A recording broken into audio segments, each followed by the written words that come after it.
എന്നാ ഉണ്ടാക്കുന്നത്? മാങ്ങ അച്ചാറിടാം. അതെല്ലാം അരിഞ്ഞ്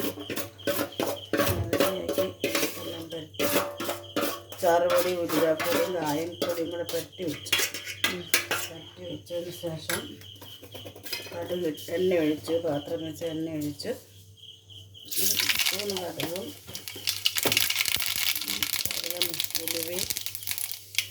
ഉലുവ പുരട്ടിയതാണ്. ഉലുവയും കൂടി ഇട്ട് വെളുത്തുള്ളി ഇട്ട് ഇഞ്ചി ഇട്ട് വഴന്ന് കഴിയുമ്പോഴത്തേനും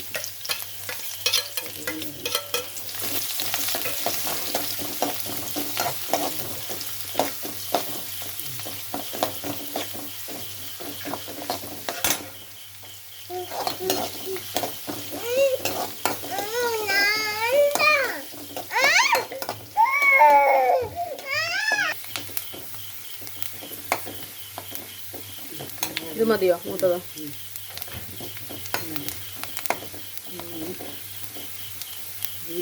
2 സ്പൂണ് ചാറുപൊടി,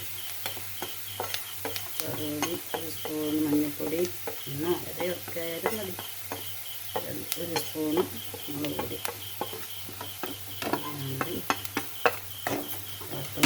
വെച്ച്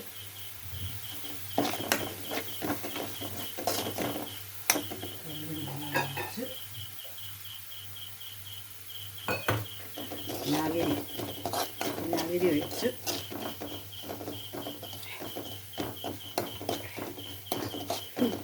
വിനാഗിരി ഇങ്ങനെ ഒഴിച്ച് തുള്ളി വെള്ളം ഒഴിച്ച്. വിനാഗിരി ഒഴിച്ചോ? വിനാഗിരി ഞാൻ ഈ വെള്ളത്തിൽ ഒഴിച്ചു. പിന്നെ ഈ മാങ്ങയും കൂടി ഇട്ട് അരിഞ്ഞ് പറ്റി വെച്ചതാണ്. ചറുപൊടിയും ഉരുവാപ്പൊടിയും കായപ്പൊടിയും എല്ലാം കൂടി പറ്റി വെച്ചതാണ്. അത് എന്നിട്ട് ചിലപ്പോൾ ഇട്ടിടുക. ഒന്ന് ആവി കയറിയാൽ മതി, ചൂട് കൊടുത്താൽ മതി. ഉണ്ടോയെന്ന് നോക്കണം. ഉണ്ടോയെന്ന് നോക്കിയിട്ട് ഉപ്പില്ലെങ്കിൽ രസം ഉപ്പുണ്ട്. ഉപ്പിടണ്ട, ലേശം വെള്ളം കൂടി വേണം ഒഴിക്കാം.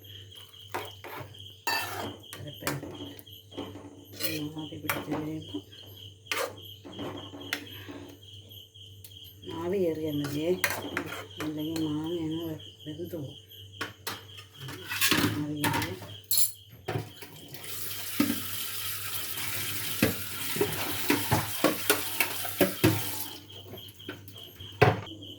ആവി വന്ന് നമുക്ക് ഉപ്പൊക്കെ ഇട്ട് എല്ലാം ഇട്ട് എല്ലാം ചേർന്ന് കഴിയും. വേണമെങ്കിൽ മാങ്ങ ഉപ്പ്